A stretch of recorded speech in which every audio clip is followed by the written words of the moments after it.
Hi viewers, இன்றைக்கி நம்ம பார்க்க போகிறது பிக்ஸ் ஆர்ட்டை பற்றி தான். இந்த பிக்ஸ் ஆர்ட்டில் வந்து நம்ம எப்படி யூடியூபுக்கான இன்ட்ரோ வீடியோ க்ரியேட் பண்ணுறதுன்னு பார்க்கலாம் வாங்க. ஃபஸ்ட்டு ஓப்பன் பண்ணதுக்கப்புறமா பார்த்தீங்கன்னா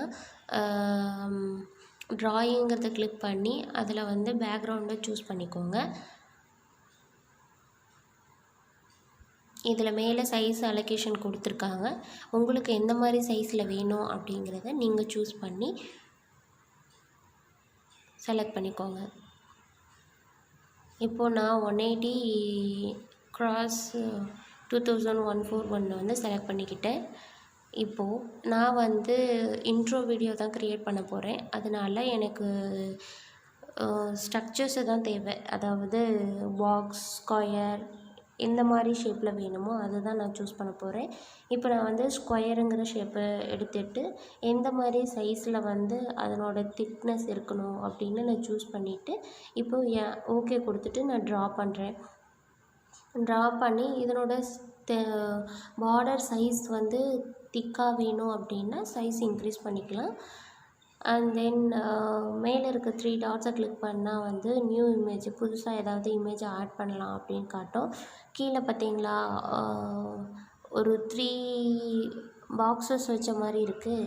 இந்த ஐக்கானை ப்ரெஸ் பண்ணும்போது உங்களுக்கு லேயர்ஸ் செலக்ட் ஆகும். இதில் லேயர்ஸ் எதுக்காக அப்படின்னு பார்த்தீங்கன்னா, ட்ரான்ஸ்பரண்ட்டாக நீங்கள் செலக்ட் பண்ணுறது ட்ரான்ஸ்பரண்ட்டாக டிஸ்பிளே ஆகணும் அப்படிங்கிறதுக்காக நீங்கள் டூப்ளிகேட் லேயர் செலக்ட் பண்ணிக்கலாம். இப்போது நான் அந்த பாக்ஸுக்குள்ளே டெக்ஸ்ட்டு அடாப்ட் பண்ண போகிறேன். டெக்ஸ்ட்டுக்காக நான் டெக்ஸ்ட்டு கிளிக் பண்ணிவிட்டு என்ன கலரில் டெக்ஸ்ட்டு வைக்கணுமோ அந்த கலர் சூஸ் பண்ணிவிட்டு மேலே பார்த்தீங்கன்னா டெக்ஸ்ட்டு கலர் சூஸ் பண்ணுறது ரெட் கலர் நான் சூஸ் பண்ணியிருக்கேன். உங்களுக்கு எந்த கலர் வேணுமானாலும் போய் சூஸ் பண்ணிக்கலாம். அதே மாதிரியே நான் அந்த பாக்ஸில் சப்ஸ்கிரைபுங்கிறத ஆட் பண்ண போகிறேன். இது எப்படின்னா நார்மலாக டெக்ஸ்ட்டு டைப் பண்ணுற மாதிரி இல்லை. பிக்சார்ட்டில் ஸ்க்ரால் பண்ணால் நம்மளோட டெக்ஸ்ட் அங்கே ஃபிக்ஸ் ஆகும். எனக்கு சைஸ் இந்த பாக்ஸில் செட் ஆகலை. அதனால நான் சைஸை ரெடியூஸ் பண்ணிவிட்டு திருப்பி இது பண்ணுறேன். இப்போ பார்த்தீங்கன்னா பாக்ஸை விட நம்ம சப்ஸ்கிரைப் அப்படிங்கிற இது சின்னதாக இருக்குது. அதுக்கேற்ற மாதிரி அட்ஜஸ்ட் பண்ணிவிட்டு திருப்பி க்ராப் பண்ணுறேன்.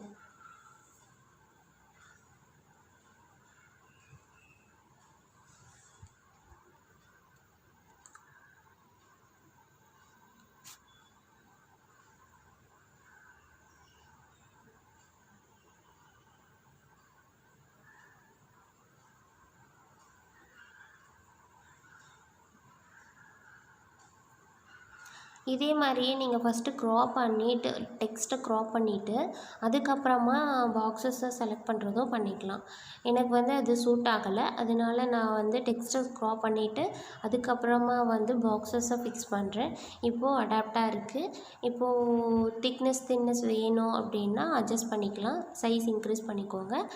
நமக்கு ஷேடோ மாதிரி தெரியணும் அப்படின்னா ஆப்டிமைசேஷனை ரெடியூஸ் பண்ணிக்கோங்க. அவ்வளோதான். இதை சேவ் பண்ணுறதுனா பண்ணிக்கோங்க. இல்லை எடிட் ஆப்ஷன் கொடுத்தீங்க அப்படின்னா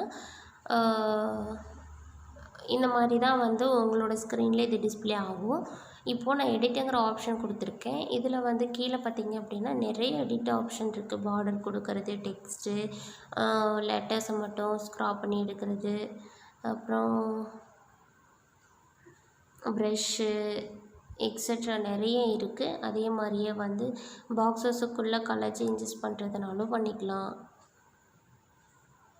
இப்போ நான் இந்த பிக்சர்ஸை சேவ் பண்ணிக்கிறேன்.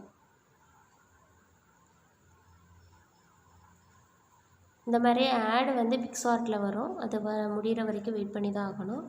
இப்போ கேலரியில் சேவ் பண்ணிக்கோங்க.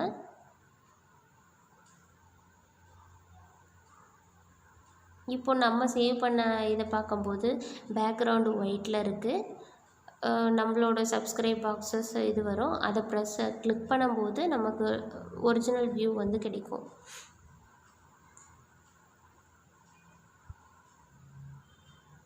இப்போ எனக்கு சப்ஸ்கிரைபு அப்படிங்கிற பட்டன் மட்டும்தான் வேணும். அதனால் நான் சப்ஸ்கிரைப் அப்படிங்கிற பாக்ஸஸை மட்டும் க்ராப் பண்ணி எடுத்துக்கிறேன்.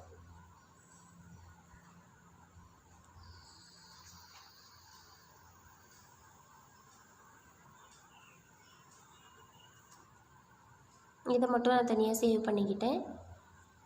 இப்போ பாருங்கள், சப்ஸ்கிரைப் அப்படிங்கிற பாக்ஸஸ் மட்டும்தான் டிஸ்ப்ளே ஆகுது. இதே மாதிரியே பெல் சிம்பிள், அப்புறம் யூடியூப் பட்டன்ஸு இந்த மாதிரி நிறைய க்ரியேட் பண்ணலாம் ஃப்ரெண்ட்ஸ்.